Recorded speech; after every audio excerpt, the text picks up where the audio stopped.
Je vous en prie.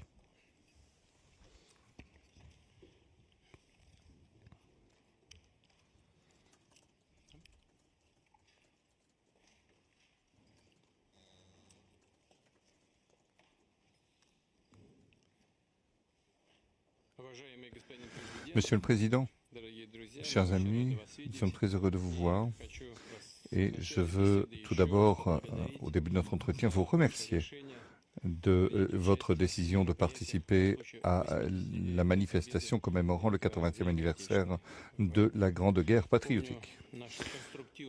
Je me souviens de notre entretien constructif de 2023, lorsque vous vous êtes rendu dans notre pays pour participer au sommet russo-africain de Saint-Pétersbourg.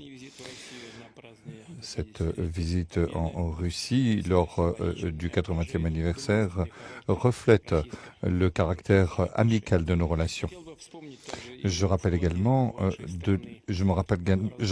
la contribution dans la défaite de l'Allemagne nazie et de ses satellites. Plus de 30 000 habitants du Burkina Faso ont fait partie de la coalition anti-Hitler qui se sont battus aux côtés de la France auprès de Charles de Gaulle, du légendaire Charles de Gaulle. Aujourd'hui,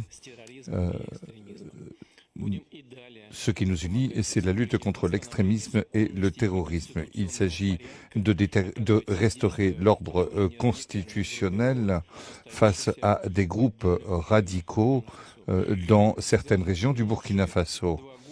Au cours des 2 dernières années, nous avons fait des progrès importants dans le cadre de notre collaboration dans divers domaines. Fin 2023, après plus de 30 ans d'interruption, l'ambassade de Russie à Ouagadougou a été ouverte.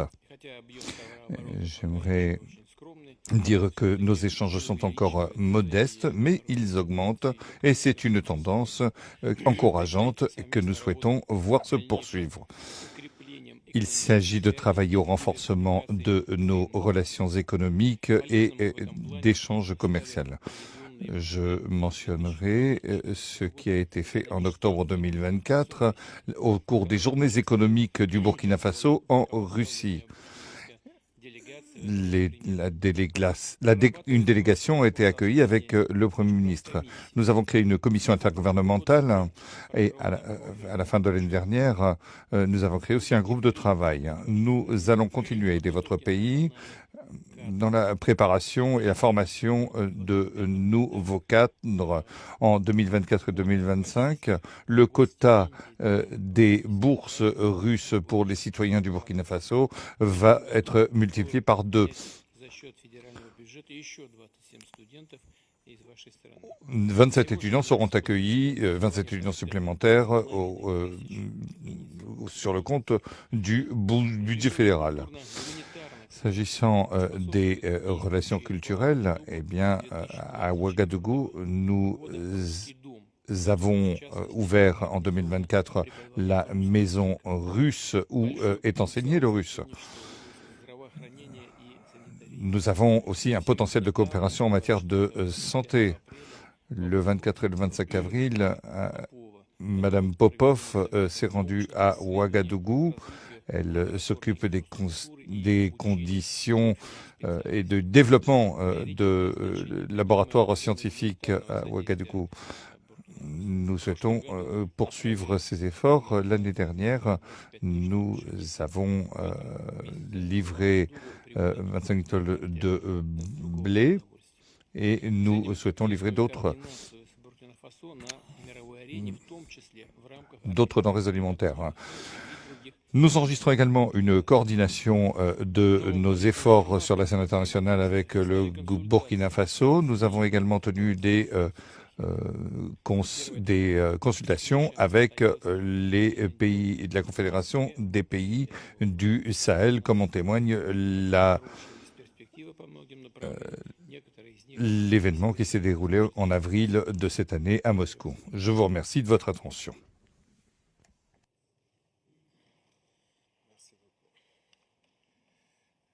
Здравия желаю, товарищ Presidente. Camarade président, J'espère que je prononce bien. C'est un honneur d'être là donc à la célébration du 80e anniversaire de la victoire de la Grande Guerre. Et je tenais donc à vous féliciter et vous remercier donc pour cette invitation qui est un symbole pour nous. Et au cours donc de ma présence ici, je dois avouer que j'ai appris beaucoup de leçons. Cette séance que j'ai pu assister avant le dîner la veille, la séance culturelle, m'a fait comprendre que l'histoire et la culture sont le socle pour bâtir une armée forte et résiliente.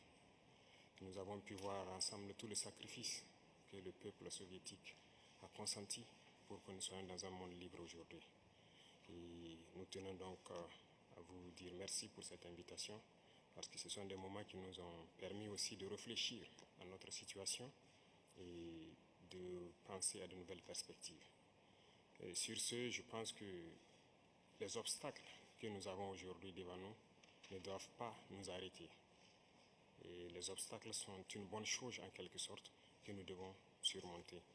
La preuve, je pense qu'avec toutes les sanctions contre la Russie depuis un certain temps, la Russie arrive à développer un mécanisme interne qui lui place donc au devant de la scène internationale. Et nous prenons bonne note de ces leçons que nous avons donc apprises ici. Et même au niveau de la parade, je tiens à dire que j'ai été émerveillé de voir l'enchaînement donc des engins qui ont défilé devant nous, notamment depuis le char mythique T-34 qui a gagné donc lors de la Grande Guerre jusqu'aujourd'hui au char moderne. Combien donc l'armée russe s'est modernisée, combien la technologie donc a participé à renforcer cette armée. Et dans ce cadre, nous souhaitons que la coopération que nous avons puisse se renforcer de façon exponentielle. Je vous remercie déjà pour tout ce qui est fait pour nous, notamment ces bourses d'études qui sont octroyées au Burkina et qui vont s'accroître. Et ce matin, j'ai visité donc l'université de chimie et je disais que le volet sur lequel nous allons axer après la défense et la sécurité, c'est le volet de l'éducation. C'est ce volet qui nous intéresse le plus, notamment les sciences. Il faut que la Russie puisse nous aider à former notre jeunesse, notamment dans le domaine des sciences, pour que nous puissions développer chez nous la machinerie, en gros. Que ce soit la machinerie qui va avec l'armée ou la machinerie qui va avec l'industrie. Parce que c'est à ce seul prix que nous pourrons nous développer au sein de l'Afrique. La guerre qui nous est imposée aujourd'hui, nous pensons que ce n'est qu'une manifestation aussi du nazisme. Parce que le terrorisme qui est là aujourd'hui n'est pas du terrorisme, c'est de l'impérialisme. Ce sont nos terres qui intéressent ceux qui nous combattent. Et donc, finir avec cette guerre, avoir une armée forte et lancer le développement de notre patrie, telle est l'essence donc de notre combat. Et nous comptons sur vous pour surtout former nos cadres. Parce que la coopération, telle qu'on le dit, très souvent en Afrique, on aime avoir beaucoup de demandes. Nous savons que vous êtes dans une opération militaire spéciale. Nous comprenons tous les défis qu'il y a.